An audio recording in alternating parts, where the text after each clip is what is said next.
It is a Friday. And I got a story that I was telling this to somebody else, and they go, wait, what? I said, it's not that big of a deal. But people said, but you've never mentioned that before. How could you not mention that story before? Well, it depends on how you frame the story. But the shocking version of it is that at one point in time, I worked for a rental car company. Now, I've never mentioned it before because it's not that big of a deal.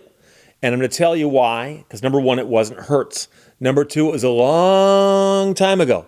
And number three, it was a very short period of time. And what I was doing had nothing to do with the rentals themselves. So here's the deal. I was in high school. I had a driver's license. And one day, a teacher that I knew pretty well stopped me as I was walking out of a classroom and said, excuse me, Steve, do you have a driver's license? I said, yes. And she goes, would you like a part-time job after school? And I said, sure. What do you got? She goes, well, I got a friend who's looking for someone to move cars around, basically, be a porter. They said, that's what she said, it's to be a porter, a car porter. And I said, okay. And what's the story? And she goes, here's the deal. She goes, I told my friend I was going to talk to you and send you over. So go to this place after school today and talk to so-and-so. And it's been so long, I forgot the woman's name. I know the teacher who suggested this to me, but beyond that, I don't remember the name of the person I dealt with. And the name of the rental car company, I looked it up, and there is a company using that name now, but it's not a major name like Avis or Hertz. But I don't think the company today is related to the company back then. So I'm not going to mention the name of the company, but it was a rental car company. And as far as I know, they only had a few locations. And this business was located in the lobby of a hotel in Southfield, Michigan on Telegraph Road. If you drive down Telegraph Road and you're heading southbound, as you cross over 696, on the right-hand side, there is a hotel. It's been there for a million years. And they've changed names and all kinds of stuff. But if you walked in, there was a counter on one side where you check in, and over here was a little kiosk with the name of the rental car company on the front of the kiosk. And so as I go there, I walk in, there's a woman at the kiosk. I walk up, go, hi, my name is Steve Lehto. I came from the high school, and my teacher so-and-so told me that you might have a job for me. And the woman says, oh, yes. She goes, here's what we'd like you to do. What time do you get off school? And I said, right about now. She said, okay. We're open at the kiosk here till like 6 or 7 o'clock at night.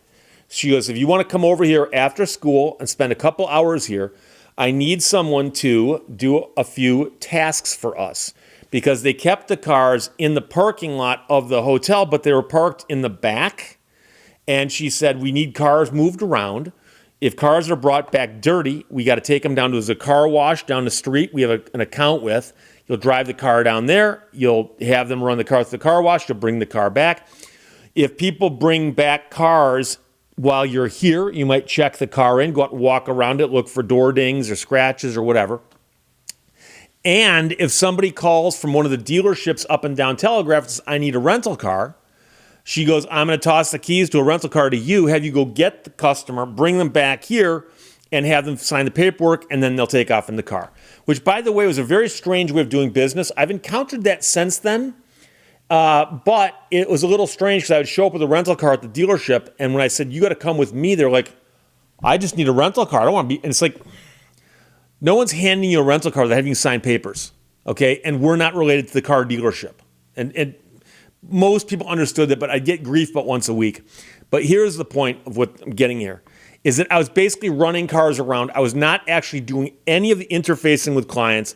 I didn't deal with the clients other than give them rides to the rental car place. Or occasionally someone dropped a car off, they needed a ride back.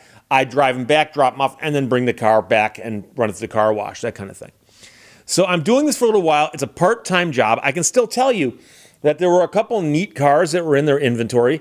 They had a Firebird, but they also had a big old station wagon, like with like the wood paneling down the sides. But the bulk of the cars were just mundane, smaller cars. And I think they probably had 10 or 15 cars, maybe 20 cars. They might have had more, I don't know. But I remember literally running back and forth. And when I showed up for the day and I got the first car from the back, I glanced at the other cars because most of the cars were where they belonged, but sometimes people drop cars off elsewhere. And I remember showing up for work, and the woman behind the counter tells me, hey, someone dropped the car if we can't find it. And I got to go out and search around the building, and they pulled in someplace weird, or they pulled in next door. I mean, stupid stuff like that. But anyway, I'm doing this job, and the job is going pretty well, but it's minimum wage, which I think was $3.35 an hour. I think that was what it was. Don't hold me to that. But it's right around there. It was not a lot of money. But because it wasn't far from my high school, it was convenient.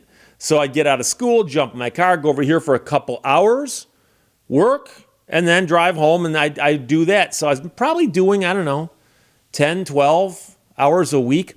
And I was doing this for a couple of weeks, and it was actually not a bad thing. And I remember even them saying, if you want to come in on Saturdays, you can come in on Saturdays and work a little bit longer of a shift. And I did that a couple times. And here's the problem. Here's the problem. So one day I come into work, and the woman who's there, and again, like I said, I forgot her name. I couldn't pick her out of a lineup. It's been that long. She goes, hey, Steve. She goes, really quick, I got a little bit of an issue here. I go, what's that? And she goes, I was backing a car up, and I bumped one of our own cars. She goes, I hit these two cars together that are our cars. And I'm like, oh, that's too bad. And she goes, well, here's the deal. She goes, I said that you did it. And I go, wait, what? She goes, I had to say that you did it, not me. And I go, but I didn't do it. And she goes, I know. But she goes, here's the thing. She goes, you're a porter. You run these cars around. And she goes, I'm the manager. And if I say that I hit these cars together, they're going to say, well, number one, why didn't you have the porter move the car? And number two, like, you're management. You should be more serious than this. She goes, but if I just say that the kid who works for us, who's, high school kid, did this, it's not that big of a deal. And I go, but I didn't do it, though. And she goes, I know that. She goes, and she goes, but I just simply said that for the paperwork. And I go, but is anybody going to get in trouble? And she goes, no. I go, in that case, why did you put your name down? Now, remember, I'm a high school kid. This is a friend of a teacher of mine. I'm working. It's one of my first jobs other than a paper route. And I'm thinking to myself, this isn't right. Because if it is a big deal, she should tell the truth. If it's not a big deal, it wouldn't hurt her to tell the truth. And I'm thinking about this, going, this is just the dumbest thing ever. But she goes, I'm really sorry. She goes, but it won't hurt you at all.